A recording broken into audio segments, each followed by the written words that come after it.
오늘 우리에게 주시는 하나님 말씀 고린도 후서 10장 1절부터 7절까지 말씀입니다. 우리 한 절씩 교독하겠습니다. 너희를 대면하면 유순하고 떠나 있으면 너희에 대하여 담대한 나 바울은 이제 그리스도의 온유와 관용으로 친히 너희를 권하고 또한 우리를 육신에 따라 행하는 자로 여기는 자들에 대하여 내가 담대히 대하는 것 같이 너희와 함께 있을 때 나로 하여금 이 담대한 태도로 대하지 않게 하기를 구하노라. 우리가 육신으로 행하나 육신에 따라 싸우지 아니하노니 우리의 싸우는 무기는 육신에 속한 것이 아니요 오직 어떤 견고한 진도 무너뜨리는 하나님의 능력이라. 모든 이론을 무너뜨리며 하나님 아는 것을 대적하여 높아진 것을 다 무너뜨리고 모든 생각을 사로잡아 그리스도에게 복종하게 하니 너희의 복종이 온전하게 될 때에 모든 복종하지 않는 것을 벌하려고 준비하는 중에 있노라. 함께 읽겠습니다. 너희는 외모만 보는도다. 만일 사람이 자기가 그리스도에게 속한 줄을 믿을진대 자기가 그리스도에게 속한 것 같이 우리도 그러한 줄을 자기 속으로 다시 생각할 것이라. 아멘. 모든 사람의 내면에는 한 방의 욱이 있다고 합니다. 근데 예외인 사람이 어디 있을까? 한번 생각해 보면 성경에 모세라는 인물입니다. 모세라고 하는 사람에 대해서 민수기 12장 3절에 이 모세라고 하는 사람은 지면의 모든 사람들보다 온유함이 더하다라고 기록하고 있습니다. 그러니까 모세는 온 세상 사람들 가운데 가장 온유한 사람이라는 말이죠. 그러나 이 모세도 이스라엘 백성들을 가나안 땅으로 인도하다가 그 이스라엘 백성들이 그렇게 원망하고 불평하니까 그 마음속에 욱이 있었던 모양입니다. 그래서 그 한 방에 욱이 올라와서 말로 명령해서 바위에서 물이 나오게 해야 되는데 지팡이를 가지고서 그 바위를 2번 내리쳤습니다. 그 결과 모세는 가나안 땅에 들어가지 못하게 된 것이죠. 한 방의 욱이 한 방에 훅 가게 만들어버린 것입니다. 모세가 그렇다면 우리 중 아무도 이와 관련해서 안심할 수 있는 사람은 없을 것입니다. 그러면 우리는 어떻게 해야 할까요? 자, 오늘 말씀 1절 말씀을 보겠습니다. 자, 함께 읽을까요? 너희를 대면하면 유순하고 떠나 있으면 너희에 대하여 담대한 나 바울은 이제 그리스도의 온유와 관용으로 친히 너희를 권하고. 바울이 지금 자신에 대해서 이제 글을 쓰는데 너희를 대면하면 유순하고 떠나 있으면 너희에 대해서 담대한 나 바울이다. 이렇게 글을 쓰고 있어요. 근데 이것은 이 바울에 대해서 비난하는 사람들의 표현을 가지고서 지금 이야기하고 있는 것입니다. 고린도 교회의 어떤 이들은 바울을 비난하고 다녔습니다. 그들은 바울이 마치 적당한 거리에서 크게 지저대는 개와 같다고 말하는 것이죠. 안전한 거리가 확보되었을 때는 아주 사납게 지저대지만 그러나 가까이 있을 때는 입도 뻥끗 못하는, 지저대지 못하는 개와 같다는 것입니다. 사람들과 가까이 있을 때는 비굴하고 근데 사람들하고 멀리 있을 때는 강경하다는 것이죠. 다시 말하면 바울은 지도자 자격이 없다는 얘기입니다. 바울은 더 이상 신뢰하기 힘든 사람이라는 말이죠.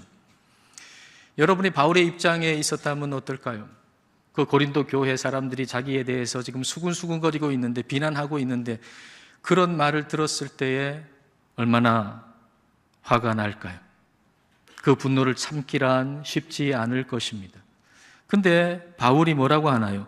그리스도의 온유와 관용으로 너희를 권한다라고 얘기하고 있습니다. 바울도 얼토당토하는 비난을 들을 때 화가 났겠지만 그러나 그 내면의 시스템이, 그 화를 잡아주는 내면의 시스템이 작동하고 있었던 겁니다. 이건 마치 스프링클러와 같은 것이죠. 어떤 열을 감지하면 스프링클러가 작동해가지고 물이 나와서 화재를 초기에 진화합니다. 저는 이런 영적 스프링클러가 작동하는 것을 가까이에서 봤습니다. 저의 모친은 화를 내야 하는 상황에서 매우 크게 웃으십니다. 처음 보면 좀 이상하게 보이죠. 일부러 그렇게 하는 것처럼 보이기도 합니다. 그런데 그 웃음이라고 하는 것이 일부러 웃어서 웃을 수 있는 그런 웃음이 아니에요. 재미있는 얘기를 들었거나 재미있는 걸 봤을 때 빵 터지는 웃음 있잖아요. 그럼 빵 터지는 웃음을 웃으시는 거예요. 지금 분명하게 지금 화를 내야 할 상황인데 화를 내지 않고 그냥 빵 터지는 웃음을 웃으시는 거죠. 제가 왜 그러시냐라고 물어보니까 하시는 말씀이 성령님이 그렇게 하신다. 그렇게 말씀하시는 거예요. 저의 모친에게는 그 웃음이 영적인 스프링클러의 역할을 하는 거죠. 내면의 화가 감지될 때 성령님께서 웃음을 주셔가지고 그 화를 진압하는 영적인 스프링클러의 역할을 하게 하시는 거죠. 그렇지 않았으면 속은 새까맣게 타 들어가가지고 지금은 아마 저만 남았을 것입니다. 저도 그런 시스템이 마음에 있으면 참 좋겠다, 그런 생각을 했는데 한 번도 그런 적은 없습니다. 그러나 저는 그럴 때 눈물이 나곤 합니다. 분명 이 순간은 제 안에 한 방에 욱이 나와야 하는 상황인데 눈물이 나오는 것입니다. 그리고 그 일이 지나가면 왜 울었는지를 모르겠습니다. 왜 울었는지 도무지 알 수 없는데 그게 감사한 것이죠, 하나님께. 왜냐하면 그때 제 안에 오래오래 고이고이 간직해 두었던 한 방에 욱이 나왔으면 아마 저는 그때 한 방에 훅 갔을 겁니다. 그런데 하나님께서 저를 긍휼히 여겨주셔서 화가 아니라 눈물이 나오게 하신 거죠. 제 안에 성령님께서 스프링클러가 작동하게 해주신 것입니다. 그렇지 않았다면 전부 불타가지고 저만 남았을 텐데 스프링클러가 제대로 작동하게 해주신 덕분에 오늘 여러분과 함께 예배 드릴 수 있는 복을 누리고 있는 것입니다. 여러분 안에도 이와 같은 스프링클러가 있습니다. 문제가 있다면 그 내 안에 있는 스프링클러가 제대로 작동하고 있는지 아닌지를 제대로 점검하지 않는다는 것이지요. 자, 그걸 한번 오늘 여러분 점검해 보시기를 바랍니다. 이 영적 시스템이 제대로 작동하려면 우리 안에 두 가지 성품이 필요합니다. 그게 바로 그리스도의 온유와 관용입니다. 온유라고 번역된 헬라어 프라우테스라고 하는 이 단어는 나약함이 아니에요. 이 말을 좀 번역을 한다면 gentle force예요. 부드러운 힘이에요. 하나님의 말씀에 통제를 받는 힘이에요. 하나님 말씀에 통제를 받지 않는 힘은 우리에게서 표출될 때 분노로 표출돼요. 험담으로 표출돼요. 내 안에 힘이 있어요. 근데 하나님 말씀으로 내가 통제를 받고 있지 않아요.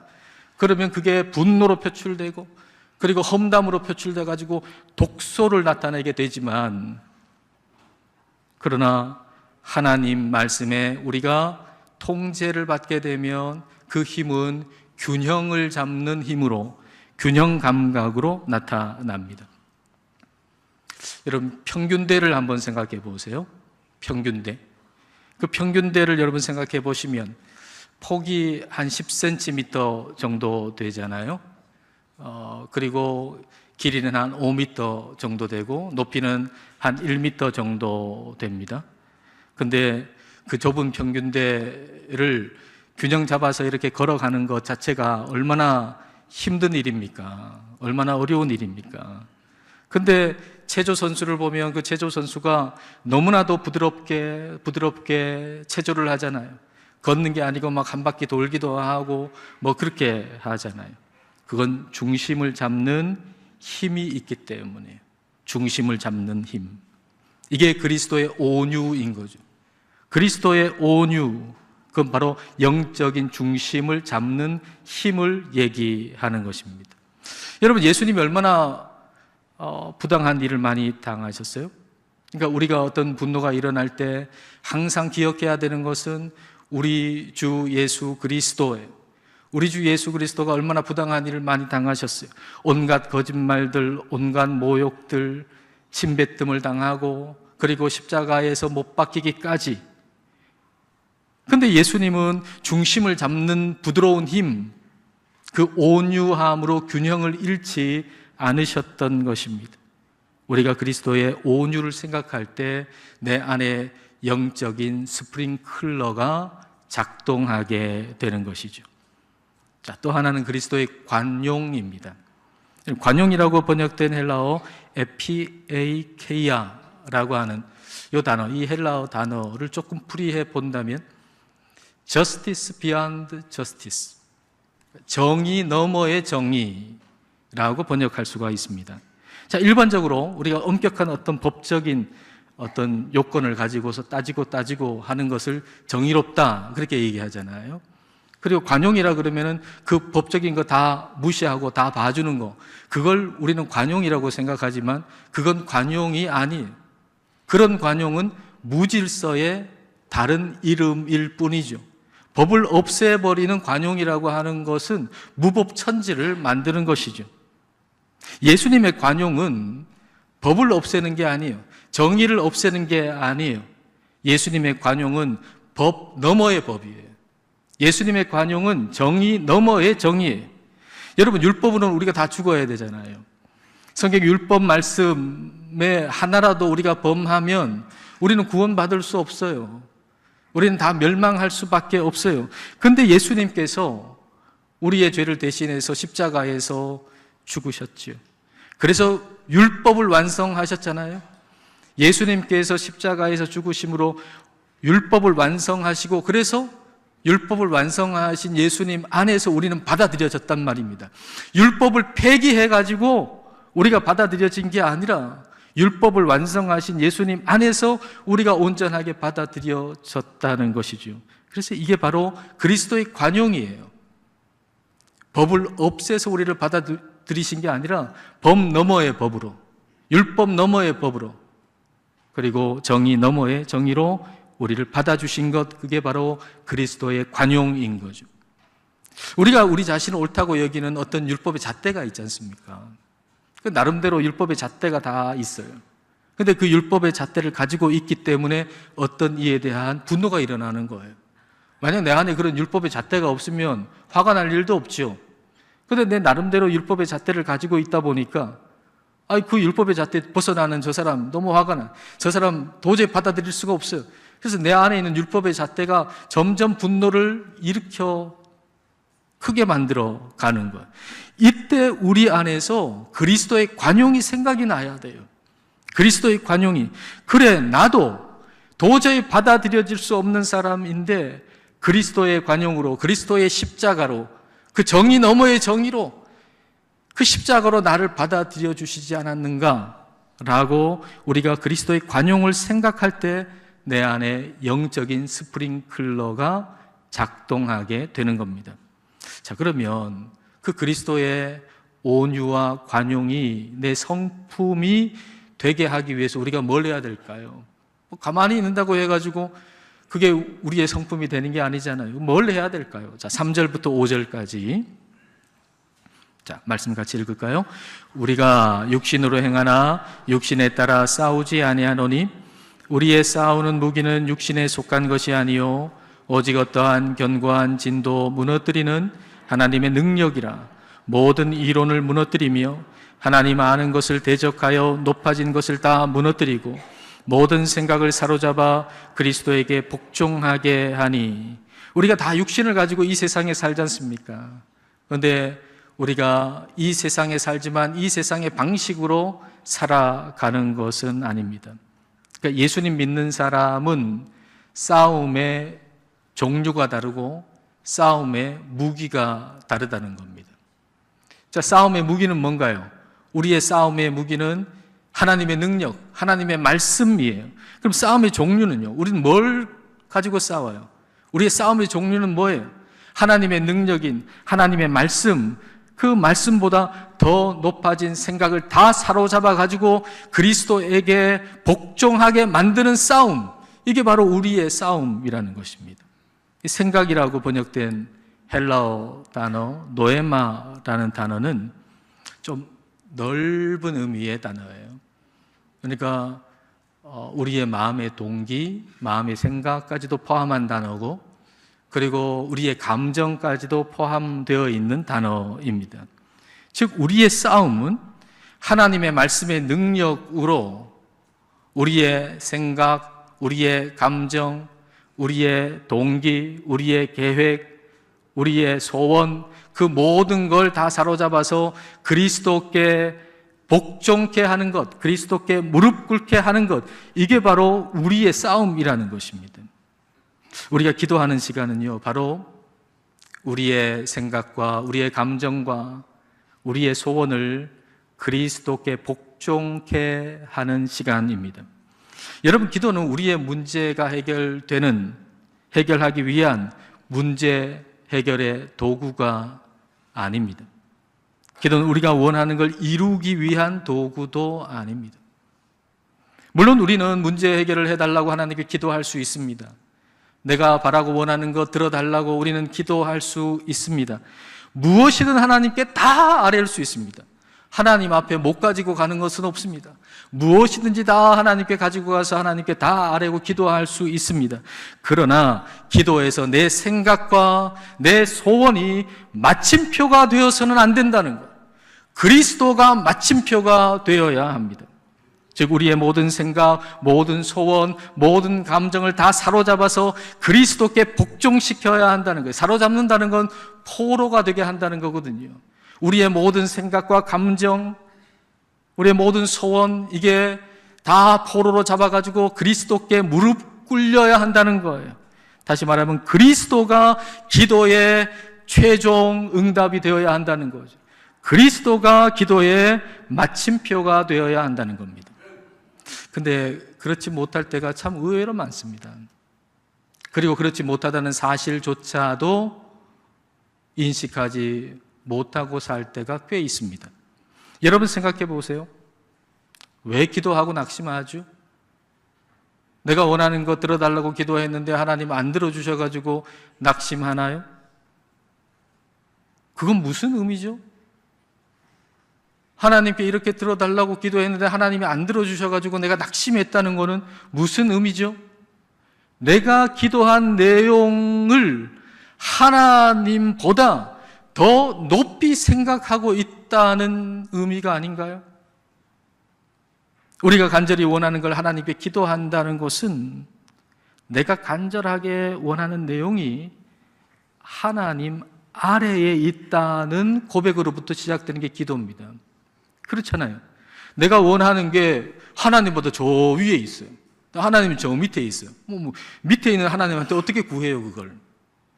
우리가 기도한다는 것 자체는 이미 내가 뭘 기도하든지 기도하는 내용이 하나님보다 아래에 있다는 걸 고백하는 시간이에요.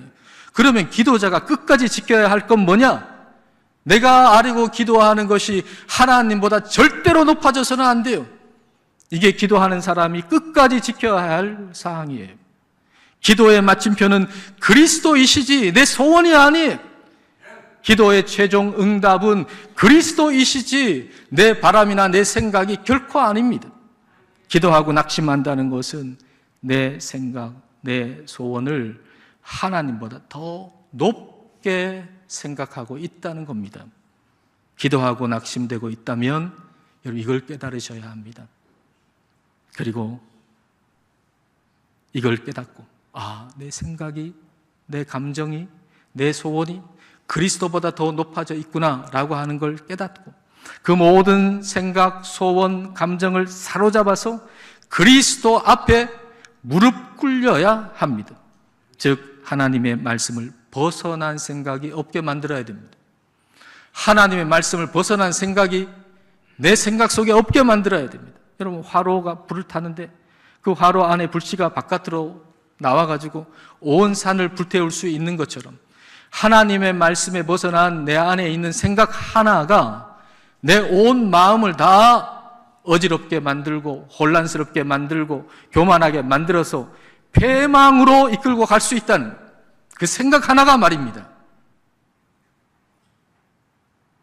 그 어떤 생각이라도 그게 내 비전이고 내 꿈이고 내가 간절하게 원하는 소원이라 할지라도 하나님보다 높아져 있는 생각, 그것은 반드시 사로잡아서 그리스도께 복종시켜야 합니다. 그거는 왜냐하면 그 생각은 나를 위험하게 만드는 거거든요. 내가 생각한 그 생각이 나를 위험하게 만들 수 있기 때문이죠. 그 모든 생각을 사로잡아 그리스도께 복종하게 한다는 시간, 그게 바로 기도 시간이에요. 그래서 가장 좋은 기도 응답은 뭔가 하면 활개치던 내 생각이, 말씀 바깥에서 활개치던 내 생각이 그리스도께 복종하게 되는 것, 이게 가장 좋은 기도 응답입니다. 저는 여러분이 이런 기도 응답 받게 되시기를 축복합니다. 근데 사람들이요, 그렇게 하고 싶어 하지 않아요. 말로는 그럼 좋겠다 싶지만 실제로는 안 그래요. 내 생각을 고집하죠. 하나님 말씀으로 시작해 놓고 내 생각으로 마침표를 찍는 거예요. 그래서 기도하고도 변화가 되지 않아요. 그래서 예배드리고 나서도 변화되지 않는 거예요. 오히려 기도를 실컷 하고 욕심이 더 증가하죠. 예배 실컷 드리고 나서 미움이 증가하죠. 기도를 실컷 하고 예배 드리고 나서 실망과 낙심이 가득하죠. 내 생각이 기도의 예배의 마침표가 되기 때문에, 아니 예배 드리고 나서 기도하고 나서 가면서 마음속에 생각하는 거예요. 그래도 내 생각이 오라. 실컷 하나님의 말씀을 듣고 나서도 예배 드리고 나가면서 마음속에 생각해요. 그래도 내 생각이 오라.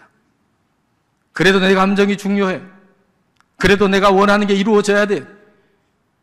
예배의 마침표가 내 생각이 되는데 어떻게 그 사람이 변화가 됩니까? 기도의 마침표가 내 생각이 되는데, 내 소원이 되는데 어떻게 그 사람이 변화가 될 수가 있겠습니까? 그리스도께 내 생각을 복종시키지 않고서는 우리는 그리스도인으로 살 수가 없는 거예요. 그리스도께 복종시킨 생각은 그리스도를 가장 귀하게 여기는 것입니다. 우리가 하나님께 뭔가 들어달라고 기도했는데 하나님이 그거 들어주실 수 있잖아요. 그때 가장 귀하게 여기는 거 뭐 해야 돼요? 내가 받은 그거 아니요. 그걸 주신 하나님이요. 근데 하나님께 내가 기도했는데 하나님이 그걸 허락해 주시지 않을 수도 있잖아요. 그때 가장 귀하게 여겨야 할 게 뭡니까? 그걸 허락해 주시지 않은 하나님이 여전히 가장 귀해야 하는 것입니다. 내 모든 생각과 감정과 소원, 이 모든 것을 그리스도께 복종시키는 일은 하루도 빠짐없이 우리에게 일어나야 할 일입니다. 하루라도 걸러서는 안 돼요.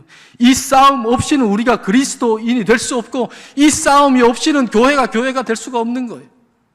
이 일을 등한시하면 우리의 생각이 고장나기 때문이죠. 자, 7절 말씀을 함께 읽겠습니다. 너희는 외모만 보는도다. 만일 사람이 자기가 그리스도에게 속한 줄을 믿을진대 자기가 그리스도에게 속한 것 같이 우리도 그러한 줄을 자기 속으로 다시 생각할 것이라. 너희는 외모만 본다 라고 하는 이 문장을 달리 해석하면 너희는 앞에 보이는 것만 본다, 그런 말이에요. 조금 더 확장해서 번역을 해본다면 너희는 보고 싶은 것만 본다, 그런 얘기입니다. 사실 바울의 외모는 인상적이지 않았던 것 같아요. 근데 바울을 비난하는 사람들의 눈에는 그것만 보이는 거예요. 그 사람을 안 좋게 보고 싶으면 안 좋은 것만 계속 보이죠. 어떻게 전체가 다 안 좋겠습니까?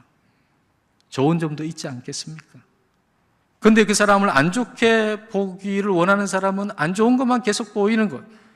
이렇게 자신들이 보고 싶은 것만 보면서 바울을 비난하고 있을 때 이 바울의 마음은 얼마나 힘들었겠어요.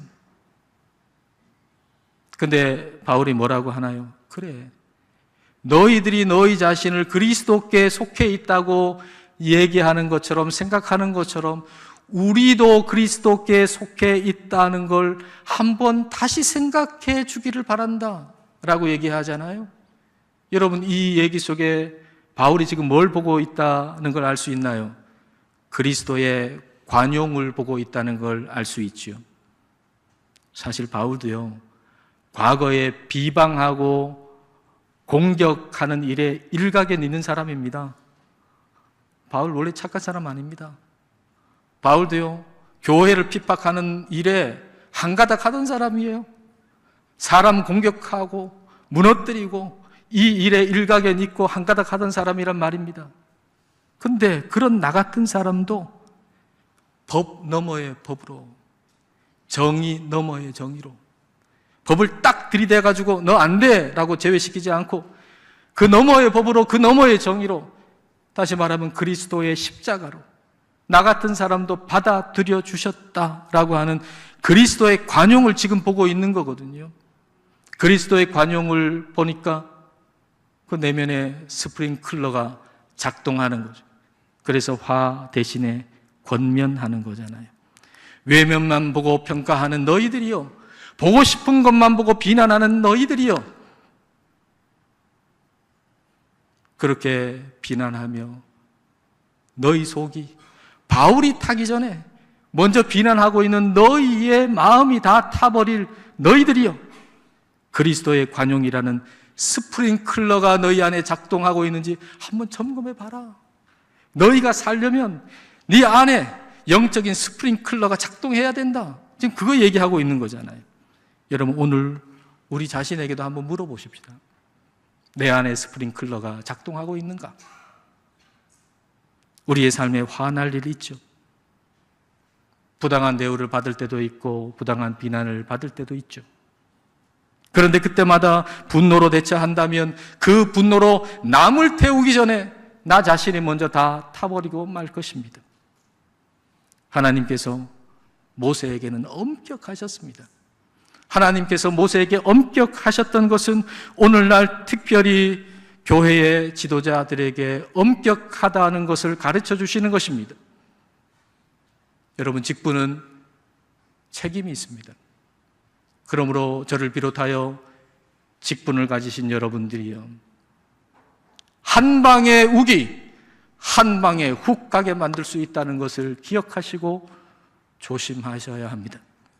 모든 생각을 사로잡아 그리스도께 복종시켜야 합니다. 날마다 우리에게 떠오르는 모든 생각, 모든 감정, 모든 소원을 그리스도께 무릎 꿇게 만드는 저와 여러분 되시기를 주님의 이름으로 축복합니다. 기도하시겠습니다. 이 시간 우리 기도하실 때 우리의 모든 생각을 사로잡아 그리스도께 복종케 되기를 기도하십시다. 우리의 모든 생각, 우리의 감정, 소원을 다 사로잡아 그리스도께 무릎을 꿇게 하십시다. 그리하여 그리스도의 온유와 관용이 우리의 성품이 되어 영적 스프링클러가 우리 내면에서 잘 작동하기를 이 시간 함께 기도하시겠습니다.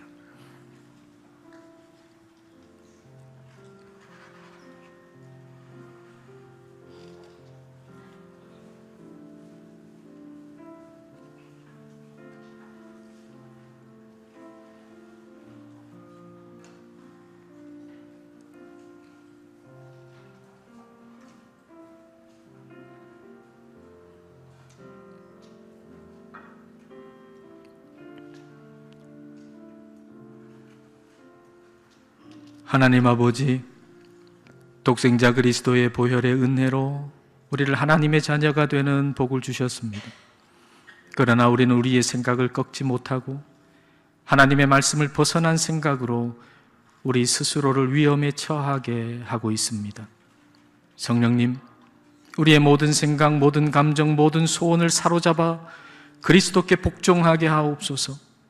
우리의 생각과 소원이 기도의 마침표가 되어 기도하고 나서도 낙심하고 기도하고 나서도 미워하고 기도하고 나서도 욕심부리는 일이 없게 하옵소서. 그리스도께서 기도의 마침표가 되고 그리스도가 기도의 최종 응답이 되게 하옵소서. 주님, 날마다 우리의 모든 생각을 그리스도 앞에 무릎 꿇게 하셔서 그리스도의 온유와 관용이 우리의 성품이 되게 하옵소서. 그리하여 남을 태우기 전에 우리 자신을 태우는 모든 분노가 사라지게 하옵소서. 예수님 이름으로 기도드립니다. 아멘.